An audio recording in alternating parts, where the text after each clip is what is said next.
Ladies and gentlemen, what is going on? Welcome back to the Predictions and Breakdowns. We're taking a look at next week's UFC Fight Night, Mosvar Evloev versus Lerone Murphy, which is taking place in London, England on March 21st, 2026, this Saturday, starting at 1 p.m. Eastern Standard Time for the prelims. I believe the main card starts at 4 p.m. Eastern Standard Time. It is a stacked card with a lot of European fighters and a lot of good English fighters. Let's get right into those early prelims and then end off with the main card. We got the first early prelim opener, the first two fights, okay? A little rough. It's fine. We'll figure it out. First on the prelims, Melissa Mullins versus Luana Carolina, wherever you would like to say. I like Carolina. Easier for my brain. We're going with Luana Carolina to get it done against Melissa Mullins. She seems to have a very good way of keeping the ground on, or excuse me, keeping the fight on the feet, and she has a really good way of keeping the momentum going forward. She has a lot of good power in her hands as well. Melissa Mullins seems to fall apart as the fight goes on, and I kind of start to stay away from her when she loses to Daria Železniakova. I get red flags in my face because Daria is not a very good UFC fighter in my opinion. She would be good on the regional scene in Russia or in Poland, but she does not seem like she's going to fight the best of the best in the bantamweight division, and she seems like she should not really be there alongside Melissa Mullins. Now, Luana Carolina is taking on this fight and taking a chance at her 15 ranking. I don't know. I think this is an okay fight, and I think Luana Carolina can get it done. I think she's improved throughout the UFC quite well, and I think she's actually shown quite an increase of skill actually as she's progressed throughout the UFC. She started off pretty fucking terrible, I'm not going to lie to you. Losing by knee bar to Ariane Lipski de Silva is one of the worst things you could ever see in your life. And also getting knocked out by Molly McCann after beating her basically for the first two rounds was pretty sad. But we got her in this fight against Melissa Mullins as an almost underdog. I'm pretty sure it's going to be a coin flip by the time the fight starts, but I would be looking towards Luana Carolina. It is a coin flip.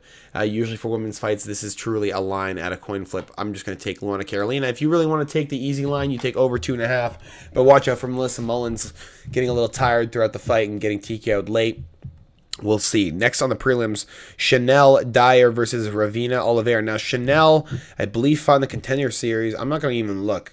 Before I look, I believe she fought in the Contender Series, and I believe she lost. And I'm pretty sure she was a favorite. She lost. Pretty sure both girls got a contract. And I believe Ravina Oliveira is on a 2-fight losing streak in the UFC after getting brought over from over in Brazil. Now, let's just check.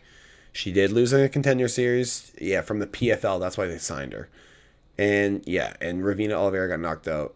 Or, no, not knocked out. Beat up by Lisboa, which is wild, and Stefani Luciano, I mean, whatever. I mean, she didn't really show anything in either of these fights. Maybe won one round against Tanera Lisboa, but Lisboa, so aggressive. Chanel Dyer here, a big finisher inside PFL, but the PFL really just hires whoever the fuck feels like fighting. I'm just going to go...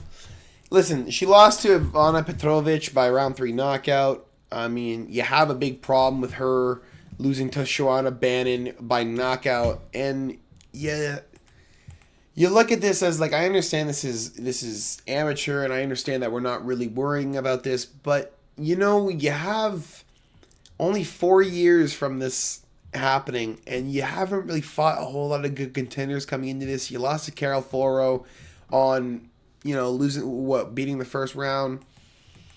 I don't know, man. I think Ravina Oliveira maybe can cover a round. I think the striking of Chanel Dyer is going to be a big play in this fight. But listen, Ravina Oliveira is also a big striker. These girls are probably going to go ham. And Ravina Oliveira, unfortunately, doesn't really have a whole lot of experience going the distance. And it seems as though, as well, Chanel Dyer doesn't seem to have as good as experience going the distance as well either. It seems as though when she goes to the decision, she seems to be having a big problem. She has a split decision with Valentina Scazzi, who she should have knocked out.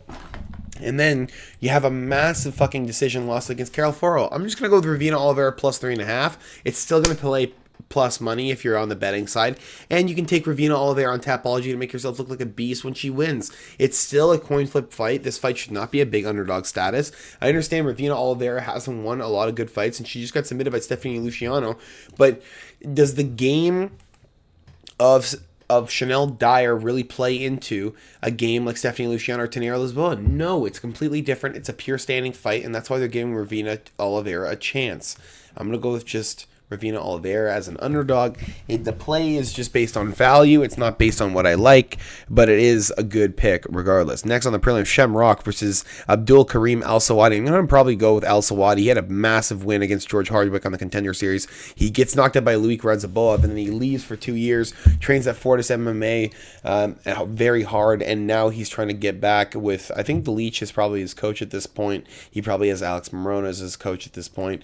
And you have Shamrock, who's coming into the UFC after losing to Nurul Aliyev on short notice, I believe.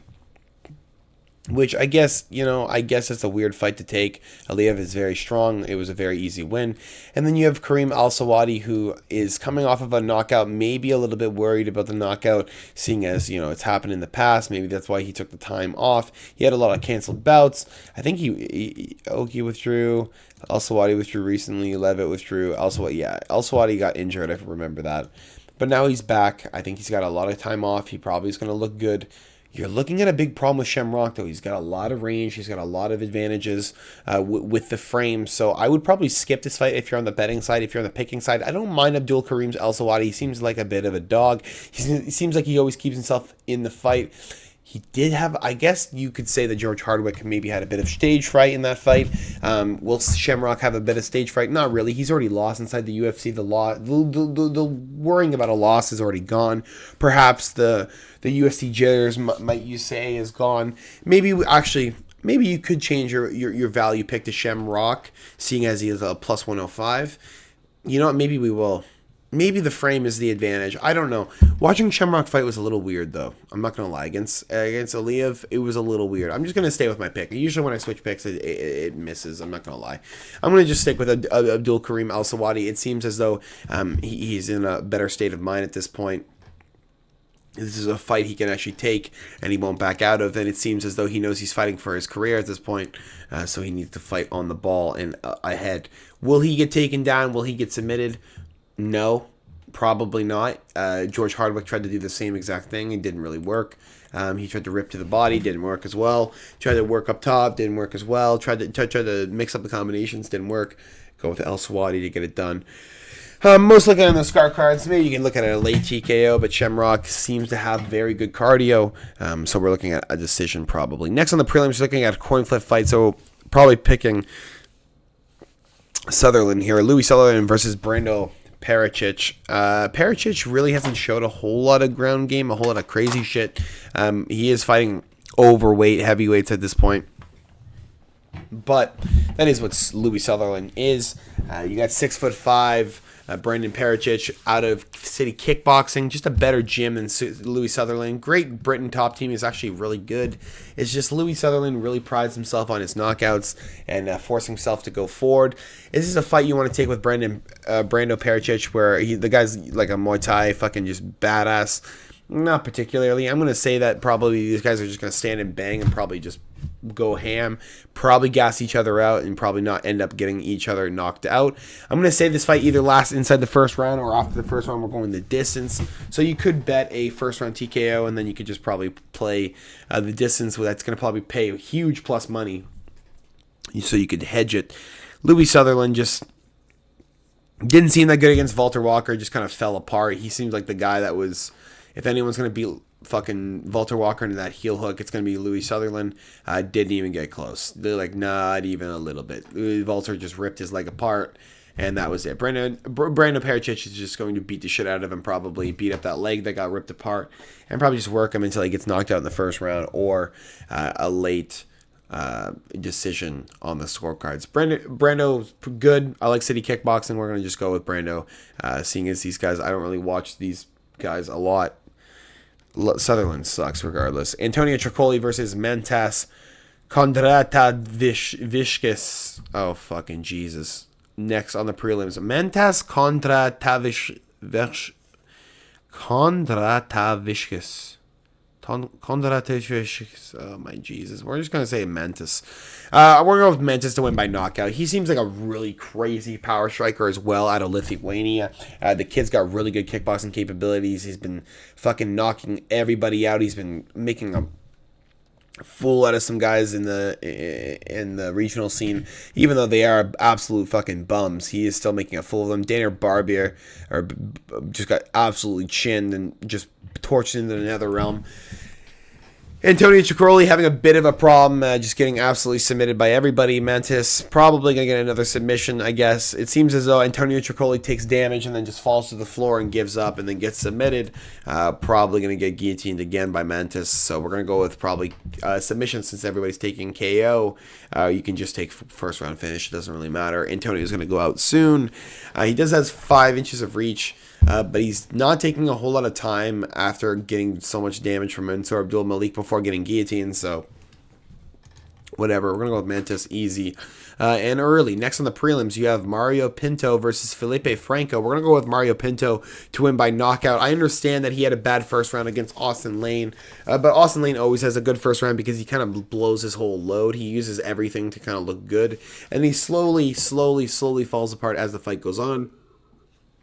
And you kind of leave yourself with a position where you have nothing left and you're just going to get chinned by anything that happens because you're breathing so heavy out of your mouth that you're so ready to go out. Your brain doesn't give a fuck. Felipe Franco looks really good, though. This guy looks like insane on the regional scene. He just has a bit of a crazy aura to him. He did get choked up by Freddie Vidal late in the 3rd round. This is the fight where I switched my pick from Freddie Vidal to Felipe Franco, and I should never have done that because Freddie Vidal is insane, and this guy just wins stupid fights because they just feel like giving him dumbass fights to win. And I mean, the Libe Rodriguez fight, you should have known that Vidal was going to get knocked out in that fight too. It was just Vidal had a lucky break against Felipe Franco in that 3rd round, and he was lucky to even grab the back in that fight. Mario Pinto is going to get the knockout probably late.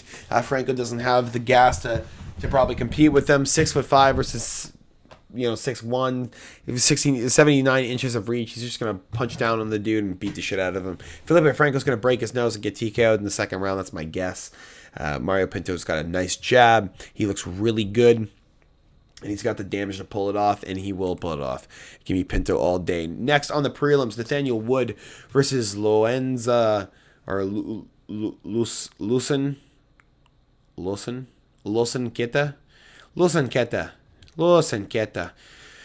Nathaniel Wood versus Los Enqueta. We're going to go with Nathaniel Wood. I mean, he's an underdog against a guy who's never even been in the UFC. Where's he fighting out of? Octagon? I believe that's the picture. Yeah, he's fighting out of Octagon. He's fighting guys that we've never even fucking heard of. He's fighting a guy who's 21-8, and he's somehow a plus 175 against the dude because he's just knocked out a couple people inside Octagon. I'm going to bet, and he's already lost to him. How the fuck do you already lose to a guy and you're only a plus 175? That makes no sense. The UFC would never have that in their bookies. Listen, the kid's 5'7". The kid's 5'7". He fought a 6'2" guy who's fighting at 155. That dude is clearly gassed and just fell apart due to the weigh-in. I'm gonna go with Nathaniel Wood. Okay, listen, he had a very good performance against Jose Miguel Delgado. He had a really good performance against Morgan Charrier, who was just devastating a lot of people at the time. Before he got, I don't remember who he got chinned by recently, but he got knocked out clean by somebody. Who was it? He got head kicked. I think it was Milky, but let me see. Yeah, it was. He got head kicked by Milky. But Nathaniel Wood only had a bad loss against Muhammad Naimov. I believe that fight was on short notice, if I believe. But that was just kind of like a wrestler v. wrestler situation where the guy, Muhammad was just a little bit better in those situations and was able to, take upon it himself and to clean up with those nice shots. Queta is just a guy that's really aggressive, man. If he doesn't get the knockout, he seems to fall apart. He seems to, not really know where the direction of the fight is going, and he seems to just kind of force himself to just rip everything apart. If Nathaniel Wood takes down Queta at all, I think it's going to be a big problem. I think he's going to be in for a bit of a treat with Nathaniel Wood just kind of playing himself into better positions, and Queta just realizing that the UFC is a different level than what the Octagon is. There's a reason why when the guys come here, a lot of them lose right away, and there's a reason why they learn instantly that these other organizations are not where they want to be. I will take Nathaniel Wood as a plus 155 any day of the week. I'll take the UFC vet who's who's been in the UFC since 2018, the former Cage Warriors champion, the man who's still trying to make a run at the title at 32 years of age, and he's looking better than ever, and he's looking to consistently get better inside the UFC, and he's getting a fucking fantastic opponent and a former double champ. Give me Nathaniel Wood all day. All right? He's lacking 3 inches of reach, but he's not going to need it when he's taking him down constantly and beating him up. He did look a little sketchy against Jose Delgado, but, you know, Delgado's very scary with those hands, very scary with that frame. Keta's a little bit different. We're going to see if... I really hope Nathaniel Wood doesn't get knocked out. I mean, Nathaniel Wood has been knocked out before, but fuck, man, I really, really hope it doesn't happen. John Dodson got him, too.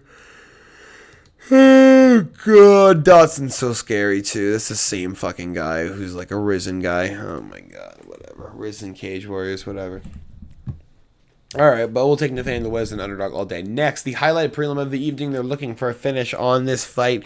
Mason Jones versus Axel Sola on the highlighted prelim of the evening. I mean, I'm going to take Mason Jones. I think the just absolute ability to maul is going to be all over Mason Jones. I think the fact that Axel Sola is moving down to 155 at 6'2" is a little bit too draining. I know the kid made 170 flat, but I really don't know if he's able to make this weight easily, and I don't know if he's even been at that weight before. Has he? Like, I don't know if that is that what he fights at. Like, I really don't know. I don't know what he fights at. 170, 155. He fought at lightweight there. I mean, so he's fought at both. I guess he's able to fight at both. I'm just gonna go with the fact that Mason Jones has sat at this weight class for so long. He's been so consistent throughout his career. He did beat up Bellagio. You know, actually,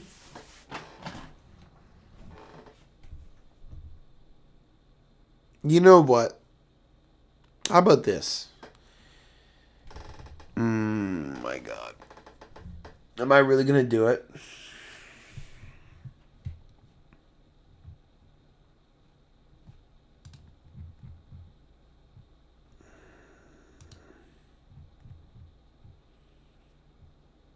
You guys might not rate Ruiz McKee as high as I do, but I think Ruiz McKee is really fucking good. You know, we're going to stick with it. Mason Jones all day. I mean, the grappling pressure is just so enormous. Axel Sola against the cage, getting ripped down. He's trying to get back up, gets ripped down again, collects the legs. Axel Sola trying to push the head, trying to get up, rips the legs down, punches him a couple times in the head.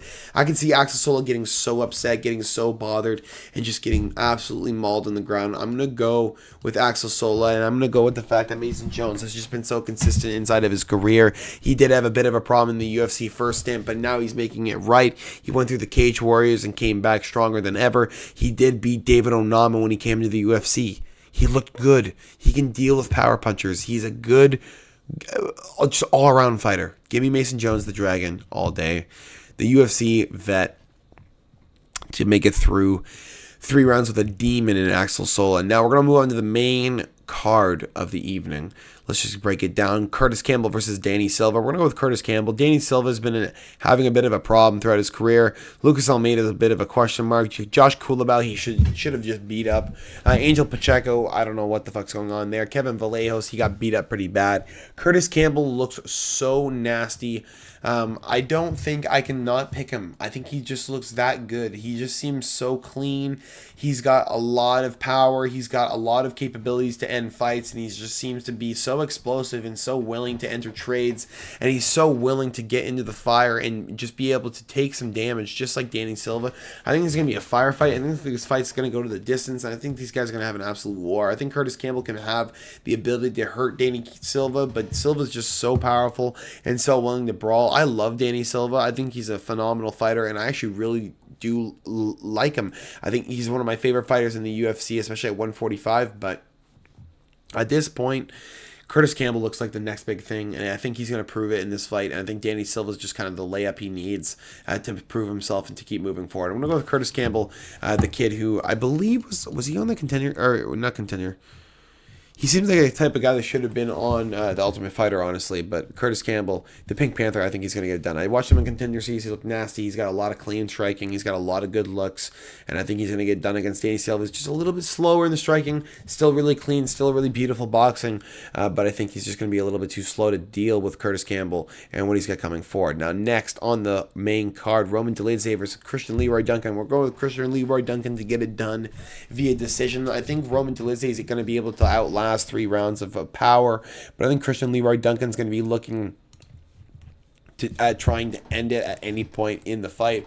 I think Christian Leroy Duncan, a lot of people are going to be overestimating the KO potential here, seeing as Marco Tulio Silva and as well Eric Anders were both knocked out recently, but Roman Dolidze is a lot more durable than all those guys. I understand Anthony Fluffy Fernandez was able to take him out in the 4th round, but that was with exhaustive grappling, and that was with a lot of just exhausting get-up work and a lot of force down. So I'm going to go with Christian Leroy Duncan on the decision. I think it's an easy pick, and I think it's going to smash. I think Dolidze is just in a bit of a problem with the striking.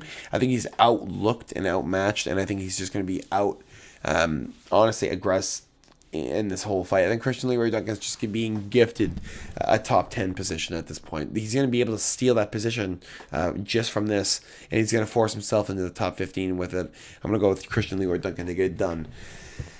Easy.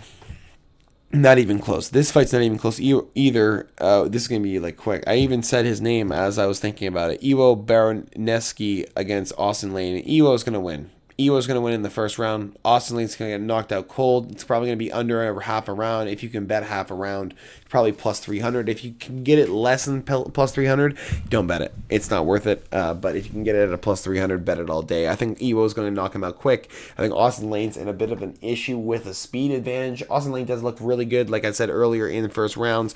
He is at a massive height and reach advantage. But Iwo Baroneski is going to literally just run forward. He's going to just try and chin him. And Austin Lane's moving down from heavyweight. He's going to be draining himself for the first time in his career. He's never felt like this ever. And he's going to be lacking a little bit of liquid.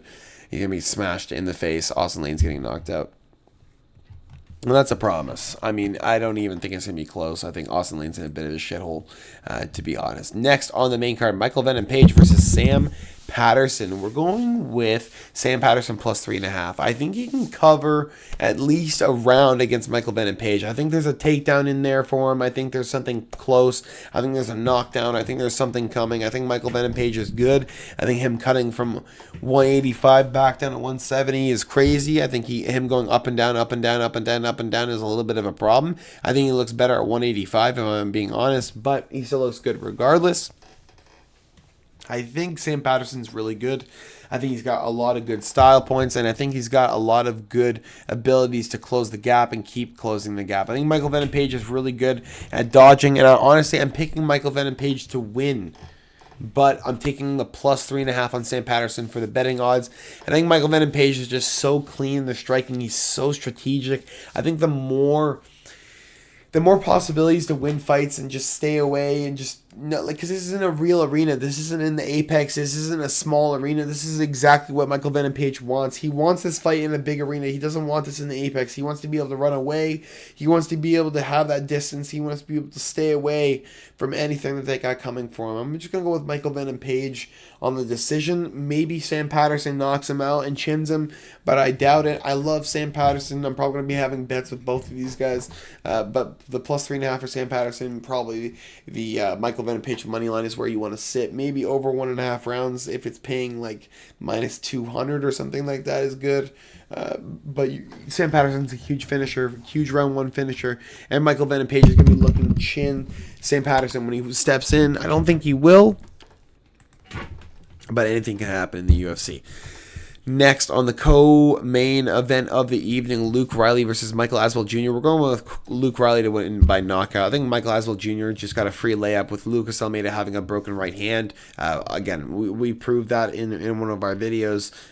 Almeida had a broken hand, easily seen it swollen. We mass bet it on the live stream as well, and we won with Michael Aswell Jr. winning by first round TKO. Lucas Almeida was clearly hurt. The line swelled from plus 350 or whatever it was to a plus 210. We still took Michael Aswell Jr. all day. We smashed that line and we won big. Luke Riley is just coming from a dangerous spot in the Cage Warriors. Looked really good in the UFC, being bumped and grabbed by knockout. And now he's got Michael Aswell Jr. in front of him, who kind of gasses late in fights. He takes damage well, but he does get beat up pretty bad. A lot of people have tempted to bet on that decision, but I don't know, man. I know he takes damage well. I know he looks good, but Luke Riley, man, he just looks so dangerous. He looks so powerful, and he looks like he's going to have an easy time beating the hell out of Michael Aswell Jr. I'm just going to take my Luke Riley to get the knockout on the prop line. I think it's going to be probably paying okay. If it pays a minus number, don't take it. If it pays a plus 150, then probably don't take it. Anything a little bit better. Excuse me. You can take that line if you'd like. Now, next on the for the main event of the evening. If you guys enjoyed it so far, make sure to drop a like and subscribe if you have not already. I try to do these every single week. I know I'm a little bit late, but we got some stuff going on. Working a little bit late, making some extra money, trying to go on vacation, trying to go to the Dominican Republic, trying to make those betting videos as well, trying to make the compilations as well. Mosvar Evloev versus Lerone Murphy. We're taking Mosvar. Oh my God, Mosvar. Is it Mosvar Evloev, Jesus Christ, versus Lerone Murphy. We're taking Evloev all day. We're taking by decision. And that's just because Lerone Murphy's going to be controlled the whole time. He's been taken down a couple times in his career. He's been controlled.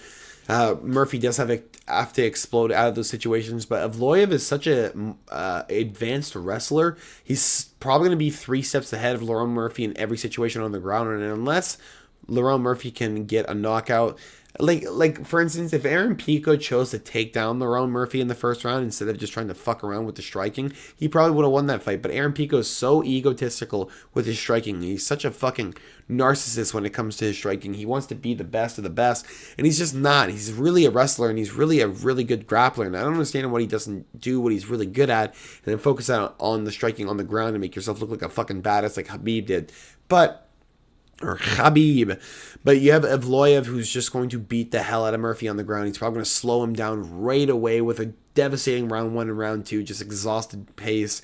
And Evloev is going to be used to this. It's just going to be him ragdolling the dude, probably beating the shit out of him. And then Lerone Murphy's going to have to try and figure something out in the corner to try and come out in the 3rd and 4th to try and get something going. Because if Lerone Murphy loses the 2nd, you're in big shit. It doesn't matter. The whole tide turns, regardless if he won the 1st round or not. You're going to let Evloev know that you're going to get taken down and beat up on the ground. Don't let Evloev get you down. If you get him down once or twice and Murphy doesn't get right back up in the first 5 seconds, it's going to be a massive egotistical boost for Evloev and his grappling. He's going to start ankle picking you and start ripping you apart. He's going to keep moving forward and just bully the shit out of you. And that's where I think the fight's going to go. I think Evloev is going to win by decision. I think he's going to maul Murphy on the ground, and he might look for a late submission.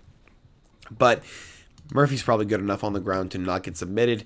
He doesn't really get to the ground with many guys. I don't think there are a lot of guys in his career have actually ever really taken him down. So I'm going to go with Evloev, honestly, to win by submission, late or by decision. I think this is one of those situations where you're going to get taught that there's a massive levels in the UFC and that people really shouldn't be fighting the number 4 when they're only in the number 10. They should fight up the ranking slowly and not just get thrown in the fire. I think Lerone Murphy's in the wrong spot. I think he's going to get taught that, and I think Evloev's the perfect guy to do it. We'll see you in London. We'll see you at 1 p.m. Eastern Standard Time on Sunday, and we'll see you for the best bets tomorrow. Have a fantastic night, ladies and gentlemen. I'll see you later.